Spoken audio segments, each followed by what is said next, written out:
Okay, so today we're going over the Rode PodMic and why I still think it's one of the best microphones for content creators. So I've actually had this mic for a couple months now, and it's been a total game changer for me in terms of like making videos and just creating content. Coming in at only $100, and I think you can actually get it less than $100 right now. This microphone has been out since January of 2019, so about 4 years now, and it's still one of the most popular microphones among content creators and even streamers. So going a little bit over the mic, it actually has one XLR port on the back. It generally needs about negative 57 decibels of gain to get a good signal, and it's made entirely out of this what they call rugged brass material. It's just this matte black metallic material. The only plastic that I really see is where the XLR port is, and then also the knobs to adjust the tilting are really the only pieces of plastic on the mic. Other than that, this thing is heavy and really thick. I could drop it on my table right now and it probably didn't. It doesn't feel cheap. I mean, for $100, this thing feels like it should be like 500 because of just the metal alone honestly makes it look and feel more than just $100. Now, for my setup specifically, I'm running the Rode PodMic directly into the Focusrite Scarlett Solo through an XLR cable, and I have it mounted on an Elgato mic arm. The mic arm, as well as the Focusrite Scarlett Solo, I'll link in the description, as well as anything we cover in this video. The audio that you're hearing right now is obviously not from this because it's not even plugged in. It's from my Rode Video Mic Pro Plus, which is a shotgun mic, and that's boomed directly off camera. Now, the audio that you're hearing has some post-processing to it to get it to sound what it sounds like right now, but if I was to turn off all post-processing, this is what it would sound like. There's a lot of echo and it does not sound that great, obviously because I'm in literally a box and I have no soundproofing. So after adding some post-processing, this is the sound that you get. At the time of recording this, we are at, I don't know if you can see that. You probably can't see that.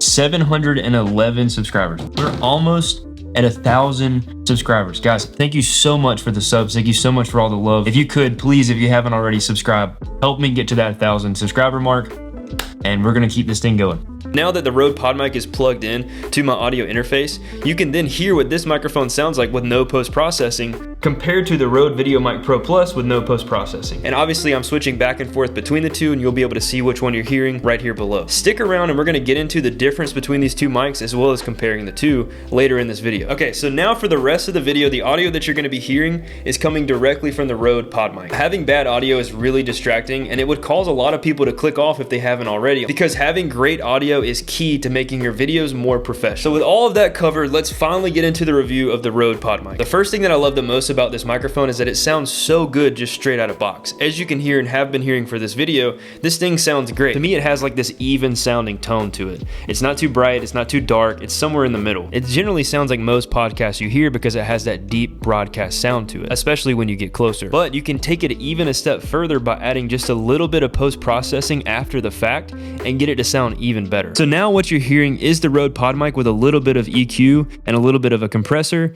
to kind of level things out and brighten it up. This is what it sounds like now, and this is what it sounds like before. The next thing that I love most about this microphone is just the form factor of the mic. I love how small it is, as well as the mount that's directly integrated into the mic. Just the versatility of adjusting these angles on the fly is very useful, and it holds to whatever angle you adjust it to. Now, you can tighten or loosen the angle by using these knobs on the side. Obviously, if you loosen it too much, then it will wiggle and it will fall. But all you have to do is just slightly tighten it, and then whatever angle you want it to be at, it'll stay at. Lastly, I just love the way this thing looks. It looks so sick in my opinion. I love the matte black, I love the metal mesh, and it kind of matches the aesthetic of my setup.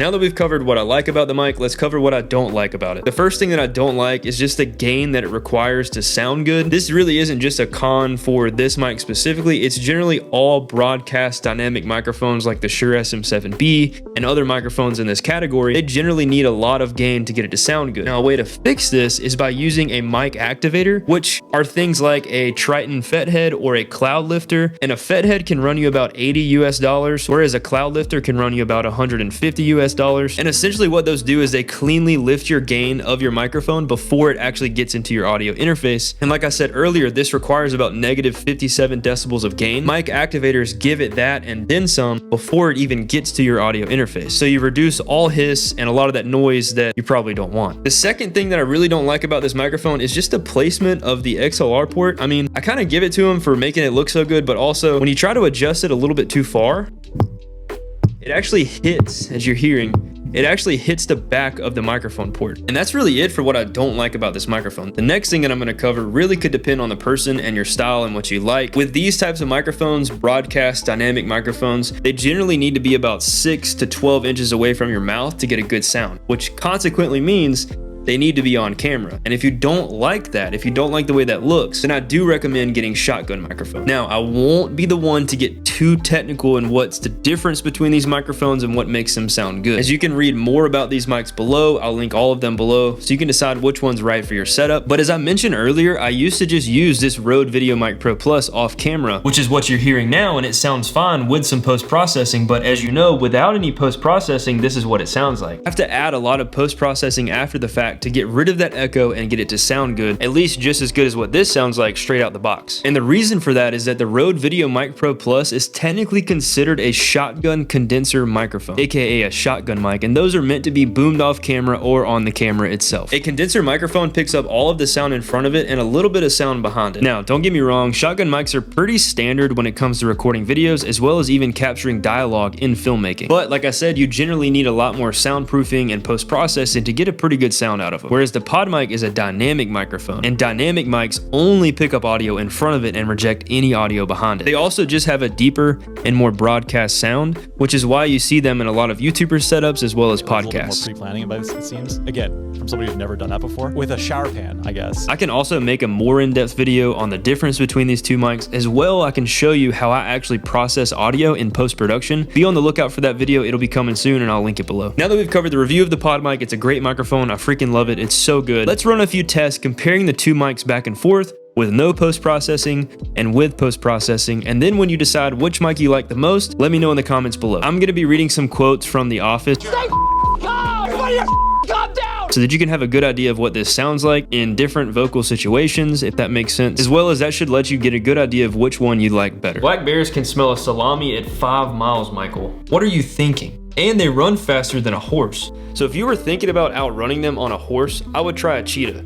You, in tight pants, Michael, are a salami to a black bear. Do you understand? I don't remember asking you a guy. To sum it all up, the Rode PodMic is a great mic for only $100. And I totally recommend this microphone for anyone new and old into content creation if you're looking to up the audio quality of your setup. I personally think it's still one of the best microphones out there for creators, and it's only $100. You can even get it less than $100 right now. It looks good, it sounds good, and it will surely impress you the first time you hear your voice on it when you get it out the box. Thank you guys for watching. I'll see you guys next time.